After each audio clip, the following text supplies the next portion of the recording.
이스라엘 백성들이 엘림을 떠나 신광야에 이르게 됩니다. 그때가 오늘 1절에 보니까 애굽에서 나온 지 둘째 달 15일이라고 말씀하고 있습니다.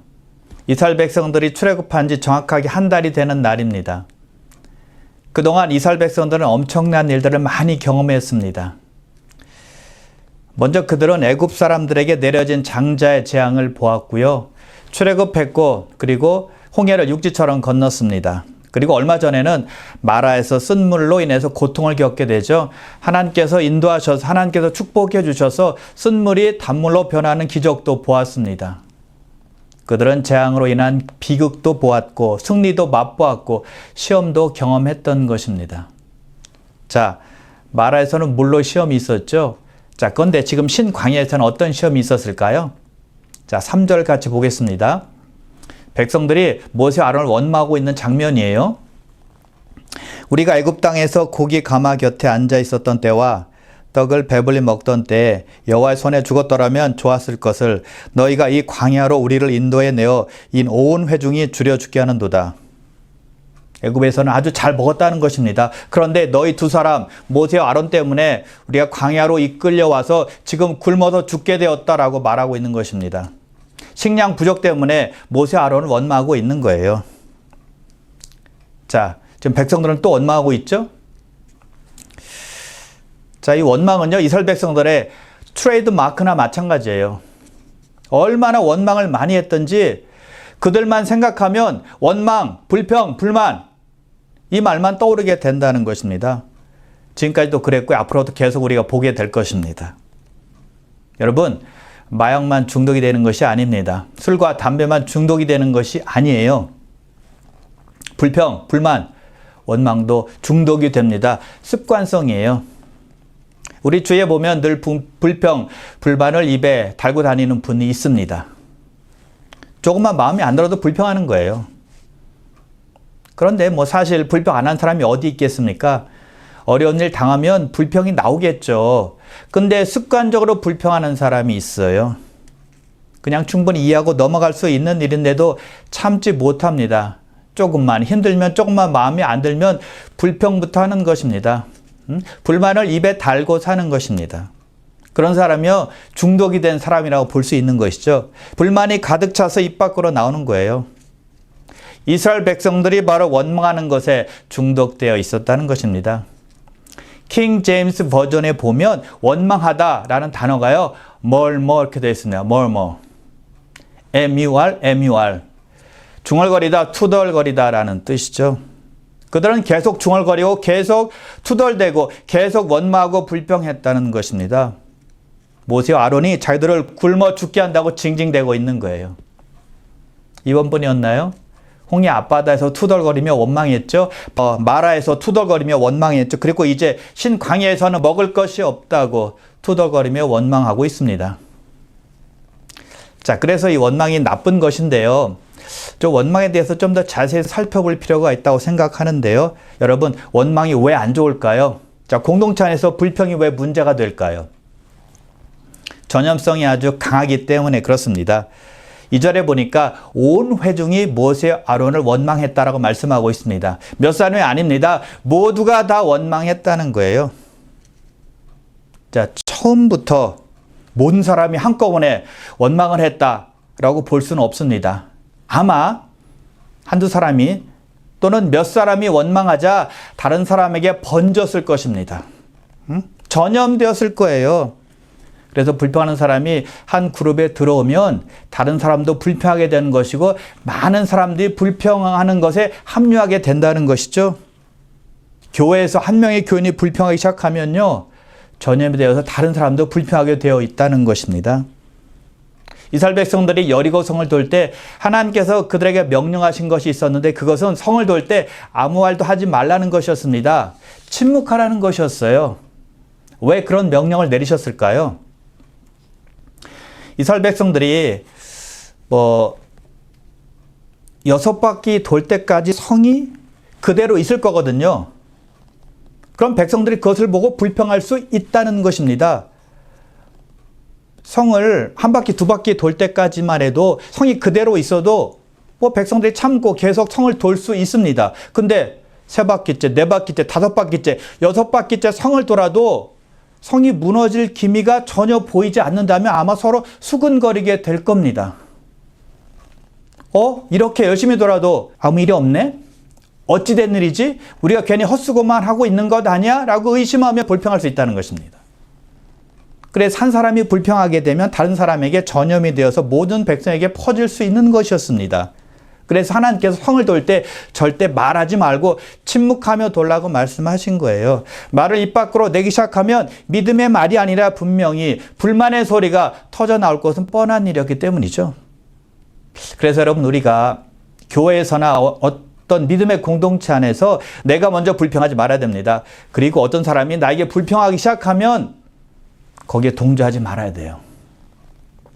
부정적인 소리가 퍼지지 않도록 내가 막아야 됩니다. 차단할 수 있어야 돼요. 자, 이스라엘 백성들이 어떻게 불평했는가 하면, 우리가 이집트 땅에 있을 때는 고기 가마 곁에 있었고 떡을 배불리 먹었다라고 말하면서 그때가 좋았다, 그때가 그립다라고 지금 말하면서 불평하고 있는 거예요. 과거를 회상하면서 현재를 불평했던 것이죠. 현재를 과거와 비교하면서 불만을 품은 것입니다. 과거의 좋은 시간을 생각하자 현재 상황을 못 참는 겁니다. 여러분, 우리가 현재 만족하지 못하는 이유는 다른 이유가 아니라 과거의 좋은 때와 비교하기 때문이에요. 과거에 좋았던 시간이 눈에 선하니까 지금의 상태가 눈에 안 차는 것입니다. 어느 책에 보니까 비교는 암이고 걱정은 독이다라고 말하고 있습니다. 비교는 암, 걱정은 독. 여러분, 다르다는 것과 비교하는 것만이 암이 아니라 과거의 좋은 시간과 비교해서 현재를 비관할 때 그것도 암이 되고 독이 될 수 있는 것입니다. 그래서 불만이 생기고 원망하게 된다는 것입니다. 그리고 원망은요, 심각한 불신을 드러내는 태도입니다. 원망은 믿음의 증거가 아니라 불신앙의 증거이기 때문이에요. 하나님께서 그동안 이스라엘 백성들에게 행하신 것은 대단한 일들이었습니다. 애굽에서 그들을 탈출시키기 위해서 애굽의 재앙을 내리셨고, 홍해를 마른 땅같이 건너게 하셨고, 추격해오는 이집트 군사들을 물에 다 잠기게 하셨습니다. 그리고 마라에 도착해 보니 물이 써서 먹을 수가 없었습니다. 그때 하나님께서 기적을 일으키셔서 쓴물을 단물로 만들어 주셔서 이스라엘 백성들이 마실 수 있게 해주셨다는 것입니다. 어마어마한 일들을 행하신 것입니다. 모두 그의 백성들을 위해 행하신 거예요. 자, 그런데 그런 일들은 몇 년 전에 일어난 머나먼 옛날 일이 아니었다는 것입니다. 쓴물을 단물로 변화시키는 사건은요, 길어야 일주일 전, 2주일 전의 일이었어요. 그렇다면 이스라엘 백성들은 여호와 하나님께서 그들을 돌보시고 그들의 필요를 채우실 것이라는 것을 믿었어야 됐지만 믿지 않았다는 것입니다. 과거 역사하셨던 하나님은 오늘도 역사하실 것이고 앞으로도 은혜를 베푸셔서 나를 도우실 것이다, 우리의 필요를 채우실 것이다 라고 믿었어야 됐지만 그렇게 믿지 못했다는 것입니다. 어제나 오늘이나 영원토록 동일하신 하나님으로 믿지 못한 거예요. 배고파서 광야에서 쓰러져 죽겠다라고 염려만 하며 원망한 것이죠. 하나님으로부터 과거에 전혀 도움을 받지 않은 사람처럼 행동한 것입니다. 은혜를 전혀 받지 못한 사람처럼 말하는 거예요. 저 여러분도 마찬가지예요.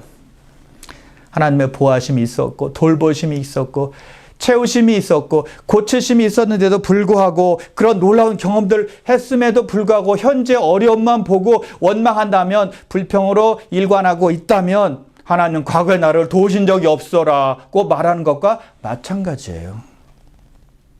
과거에 받은 축복은 다 무시하고 다 부정하는 불신앙이 된다는 것입니다. 하나님께서 베풀어 주신 은혜를 깡그리 무시하는 태도가 바로 원망 불평이에요. 앞으로 주실 은혜도 부정하는 행동이죠. 그러니 이 원망 불평, 이 불만을 품는 것이 얼마나 악하고 나쁜 것인지 우리가 잘 알 수 있습니다. 자, 그리고 우리가 어떤 어려움이나 문제를 당했을 때 불평한다고 해서 그 해결에 도움이 되는 것이냐 하는 거예요. 도움이 됩니까? 아니죠. 오히려 마이너스가 되죠. 이스라엘 백성들은 과거를 회상하면서 불만을 품었는데 그게 도움이 되었나요? 마이너스가 되면 됐지 절대 플러스가 되지 않았다는 것입니다. 더 악한 상황만 만들 뿐이었습니다. 계속 불평해 보십시오. 점점 다른 사람에게 번질 것이고 더 원망은 심해져 갈 테니까요. 애굽에 머물렀더라면 좋았을 텐데 라는 말은요, 그들의 상황에서 아무런 도움이 되지 않았다는 거예요. 원망이 악한 이유는, 원망하는 사람은 자기의 상황을 과장할 때가 많기 때문입니다. 심지어 말을 지어서 할 때도 있어요. 거짓말할 때도 있다는 것입니다. 왜냐하면 과거 상황이 아주 좋다고 말해야 현재 상황이 나쁘다는 것을 부각시킬 수 있으니까요. 그래서 과거의 상황을, 과거의 좋은 점을 강조하다 보니 과장하게 되고 또는 거짓말도 섞게 되는 것입니다. 그래야 자기가 원망하는 것을 합리화할 수 있으니까요. 백성들은 모세 아론에게 이렇게 말했죠. 우리가 애굽에 있을 때는 고기 가마 곁에 있었다. 떡을 배불리 먹었었다라고 말했습니다. 자, 이스라엘 백성들은요, 애굽에서 종살이 했습니다. 자유가 없었어요. 그리고 바로 왕은 아주 악한 왕, 무자비한 왕이었어요. 이스라엘 백성들 다 노예 취급했다는 것이죠. 그렇다면 그들이 말하고 있는 것은 아마 과장이었을 겁니다. 어쩌면 거짓말이었을 수도 있어요. 그래서 그렇게 고기를 쉽게 먹을 수 있었다라고 말하는 것, 또 애굽 정부에서 떡을 그렇게 배불리 주어서 배가 터지게 먹었다라고 말하는 것은 과장일 수 있다는 것입니다. 거짓말일 수도 있다는 것입니다. 이스라엘 백성들에게는 이집트는요, 좋은 땅이 아니었습니다. 노예 생활하고 있는데 그것이 좋을 리가 없잖아요. 그러므로 원망은 여러 가지 악한 일을 더하게 된다는 사실을 우리는 꼭 기억해야 된다는 것이죠. 자, 그리고 원망이 악한 이유는, 원망을 사람에게 할지라도 하나님께서 다 들으신다는 것입니다. 이스라엘 백성들은 모세 아론에게 원망했습니다. 자, 백성들이 볼 때는 두 사람에게만 원망했다라고 생각할 수 있을 것입니다. 그런데 그게 아니었어요. 8절에 보니까 성경은 이렇게 말씀하고 있는데요. 이는 여호와께서 자기를 향하여 너희가 원망하는 그 말을 들으셨음이라. 우리가 누구냐? 너희의 원망은 우리를 향하여 함이 아니요 여호와를 향하여 함이로다. 백성들은 모세와 아론에게 원망했지만 하나님께서 다 들으셨다는 것입니다. 그래서 백성들의 원망은 모세와 아론을 향한 것이 아니라 하나님을 향한 것이 되었다는 거예요. 왜냐하면 하나님께서 이스라엘 백성들을 신광야까지 인도했는데 지금 신광야에서 음식이 없다고 불평했다면 그 원망이 누구에게 향하는 것입니까? 하나님이잖아요, 하나님. 즉 하나님 때문에 광야에서 굶어 죽게 되었다라는 뜻이 되는 것이고요. 현재 위기는 하나님 탓이다라고 말하고 있는 거나 마찬가지라는 것입니다. 그래서 사람에게 원망할지라도 하나님께서 들으시고 하나님을 향하는 것이 된다는 것이죠. 하나님께 책임을 돌리는 것이 된다는 것입니다. 그래서 원망이 악이 되는 거예요. 그래서 우리가 막 불평이 입에서 나오려고 할 때 있죠. 막 원망하고 싶을 때가 있어요. 그때 꼭 기억하십시오. 아, 내가 하는 원망은, 내가 하는 이 불평, 불만은 하나님께 들으시는구나. 응? 하나님을 향한 것이구나. 하나님께 대항하는 것이구나 라고 생각해야 된다는 것입니다. 두려운 일이라는 거예요. 그럴 때 우리가 불평이나 원망을 좀 줄일 수가 있을 것입니다. 자, 그런데 보세요. 백성들은 모세와 아론을 원망했습니다. 아니, 하나님을 원망했어요. 근데 하나님께서 그들에게 뭐라고 말씀하십니까? 모세를 통해서 백성들이 이렇게 말씀하세요. 아침에는 너희가 만나를 먹게 될 것이고 저녁 때는 메추라기를 먹게 될 것이다. 놀라운 말씀을 하시는 거예요. 하나님을 원망했음을 하나님께서 아셨어요. 근데 그들에게 복을 빌어주시는 것입니다. 복을 내려주시는 것입니다. 먹을 것을 공급해 주시겠다는 거예요. 정말 자비로운 하나님이세요. 백성들의 원망을 들으셨거든요. 백성들의 불신을 분명히 보셨거든요. 그럼에도 불구하고 그들을 축복해 주시는 것입니다. 만나와 메추라기를 주셔서 그들의 배를 든든히 채우시겠다는 거예요. 정말 놀라운 하나님이에요. 하나님 때문에 이 광야까지 끌려왔고 하나님 때문에 굶어 죽게 되었다라는 원망의 소리를 하나님께 들으셨음에도 불구하고 하나님의 반응은 분노가 아니었습니다. 심판이 아니었어요. 오히려 그들의 상황을 이해하셨고 그들의 어려움을 공감하셨고 그들에게 모든 필요를 해주시겠다는 말씀이었다는 것입니다. 이는 이로, 눈은 눈으로 갚지 않고 사랑으로 그들을 덮으신 거예요. 디모데후서 2장 13절인데요. 우리는 미쁨이 없을지라도 주는 항상 미쁘시니 자기를 분하실 수 없으시리라. 우리는 신실하지 못하지만, 우리들은 믿을 수 없는 사람들이지만 하나님은 항상 신실하시다는 것입니다. 믿을 수 있는 분이라는 거예요. 자기가 한 약속은 철저하게 꼭 지키시는 분이라는 것입니다. 그 신실한 하나님의 성품을 부인하실 수 없다는 거예요. 그래서 우리가 하나님께 짜증내고 화내고 불평하고 원망할지라도 하나님의 우리에 대한 사랑은 변함이 없다는 것입니다. 자식에 대한 아버지의 마음이에요. 사랑이라는 것입니다. 하나님은 약속대로 저녁이 되자 메추라기를 진에 덮이게 하십니다. 이스라엘 백성들은 그동안 걷느라고 많이 수고했습니다. 힘이 많이 빠져 있을 것입니다. 그래서 쉽게 주울 수 있도록 메추라기가 텐트에 덮이게 한 것입니다. 다음날 아침에 이슬이 진 주위에 있게 되었는데 이슬이 마른 후에 자꾸 둥글고 서리 같은 것이 보였습니다. 그래서 이스라엘 백성들이 서로 말합니다. 이게 무엇이냐? 이게 뭐지? 라고 서로 말합니다. 그것이 만나였습니다. 그것이 만나의 뜻입니다. 정말 자비로우신 하나님이세요. 하나님은 그 백성들에게 만나 메추라기를 주시면서 너희들 다시는 원망하지 마. 다시는 불평하지 마. 내가 경고하는 거야. 한 번 더 그런 짓 하면 내가 가만 안 둬. 라고 말씀하시지 않고 그들의 필요를 그냥 채우셨다는 것입니다. 아무것도 따지지 않았습니다. 아무것도 묻지 않았습니다. 무조건적으로 그들에게 은혜를 베풀어 주신 것입니다. 하나님의 사랑이에요. 당자가 자기 몫을 가지고 아버지 집을 떠나서 자기 마음대로 허랑방탕에 살다가 돈이 다 떨어지자 아버지 집으로 돌아옵니다. 아버지는 화낼 수 있었습니다. 작은 아들 그 탕자에게 이 나쁜 놈, 내가 그렇게 키워줬는데 네가 이럴 수 있어? 그래, 요번 한 번은 내가 용서해 줄게. 다시 그런 짓 하면 호적에서 너를 파버릴 거야. 라고 말할 수도 있었어요. 왜요? 작은 아들이 다 잘못한 거잖아요, 사실. 근데 아버지는 한 말씀도 하지 아니하시고 그에게 달려가셔서 안아주셨습니다. 괜찮다. 아무것도 묻지 않으셨습니다. 그리고 잔치를 크게 베풀어 주셨습니다. 그리고 그에게 반지를 끼워주세요. 다시 아들로 회복시켜 주신 것입니다. 또 집안에 있는 모든 사람들로 하여금 자기 아들이 돌아왔고 자기 아들이 회복되었다는 것을 보여주기 위함이었죠. 이스라엘 백성들은 원망했지만 하나님은 그런 백성들을 꾸짖지 아니하시고 아무 말 없이 그들의 필요를 채워주셨다는 것입니다. 하나님의 사랑이에요. 자, 하나님은 만나를 거둘 때 한 사람에 한 오멜씩 거두라고 말씀하십니다. 한 오멜은 2.3리터입니다. 한 사람이 하루에 먹을 양이에요. 자, 그런데 이것은 거둘 때 개인이 거두는 것이고요. 가족별로 거두는 것입니다. 지파별로 거두는 것이 아닙니다. 분배하는 센터를 만들어서 사람들에게 나눠주는 것도 아니었습니다. 자기가 하루에 먹을 양을 나가서 주워 오는 것입니다.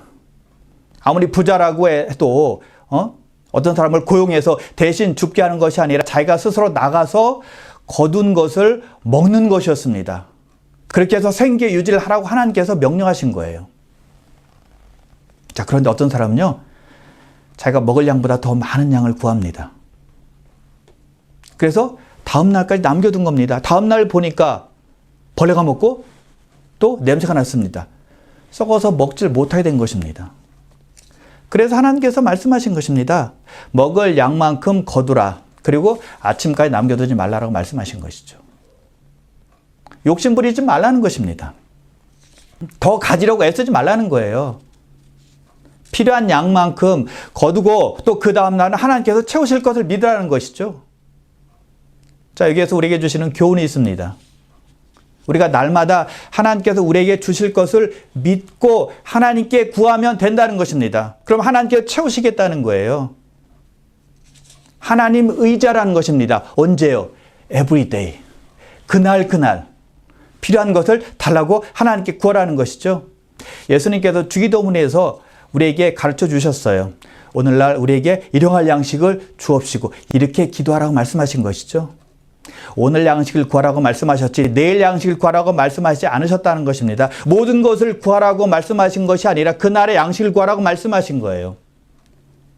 그날 먹을 것을 위해서 하나님 앞에 하나님 의지해서 간구하면 하나님께서 주시겠다는 것이죠. 하나님께서는 우리의 필요를 1년에 한 번씩, 한 달에 한 번씩, 일주일에 한 번씩 구하라고 말씀하지 않으셨다는 것입니다. 우리가 필요한 것을 매일매일 하나님께 간구하라고 말씀하고 있다는 것이죠.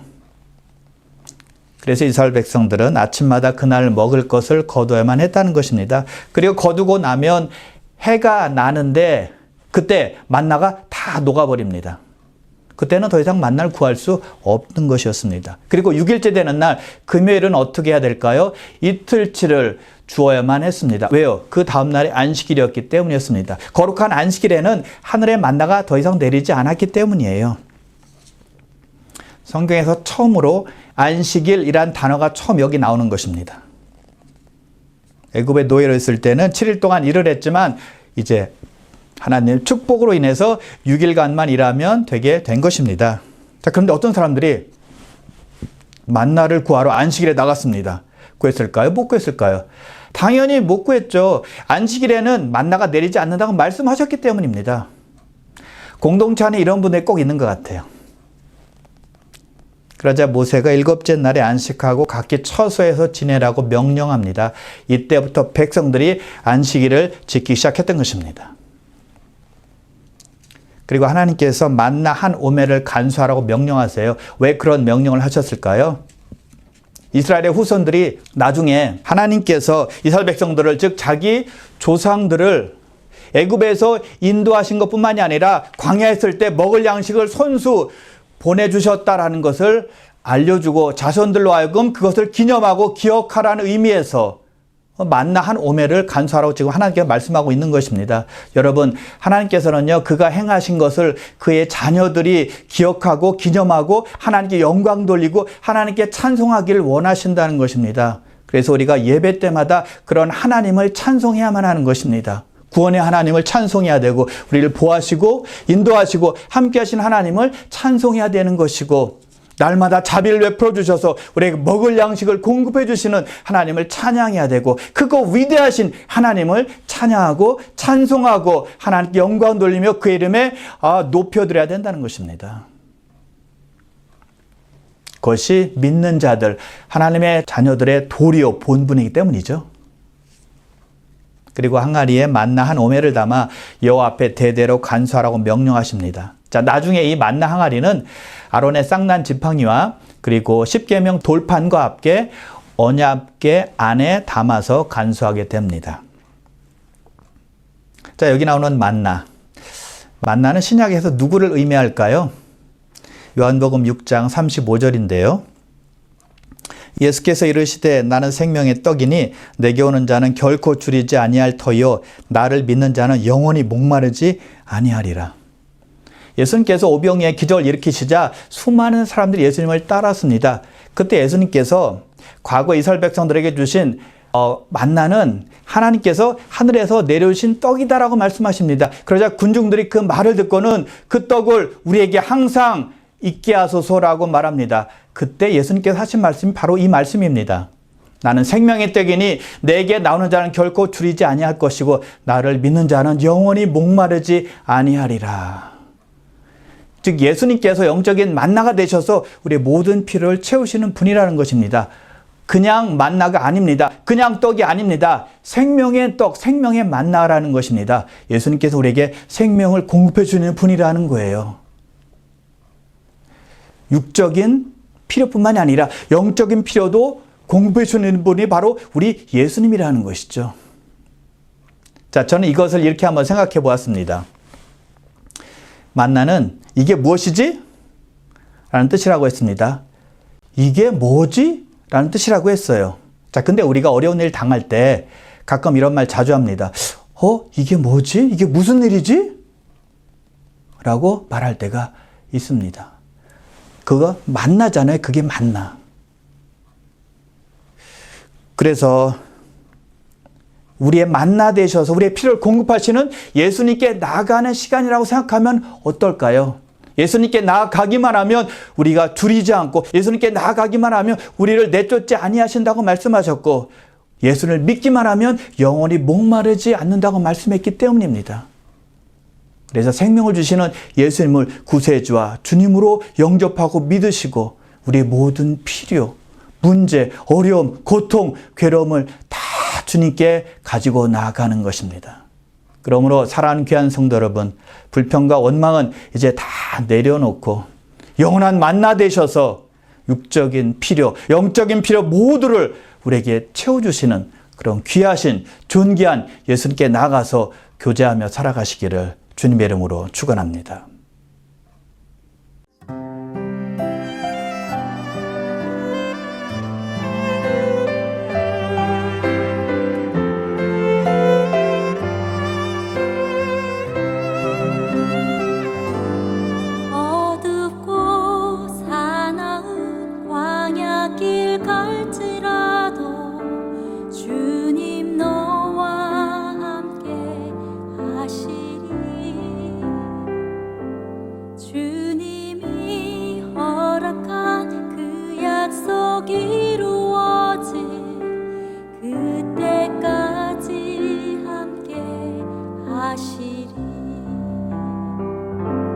어둡고 사나운 광야길 갈지라도 주님 너와 함께 하시리.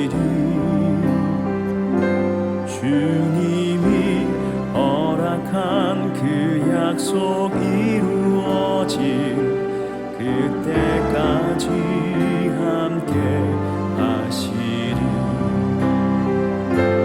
주의 보혈 너의 능력 되시니 주의 성령 너와 동행하시니 주의 보혈 너의 능력 되시니 주의 성령 너를 지키니. 너희가 피차에 여러 말로 서로를 위로하라는 말씀을 저는 참 좋아합니다. 그 말씀대로 이 시간 주 안에 사랑하는 형제요 자매된 여러분 모두들 축복하고 싶습니다. 당신을 향한 거룩하신 하나님의 언약은 반드시 이루어질 것입니다. 또한 그 신실하신 하나님의 사랑은 영원까지 여러분과 함께 하실 것입니다. 어둡고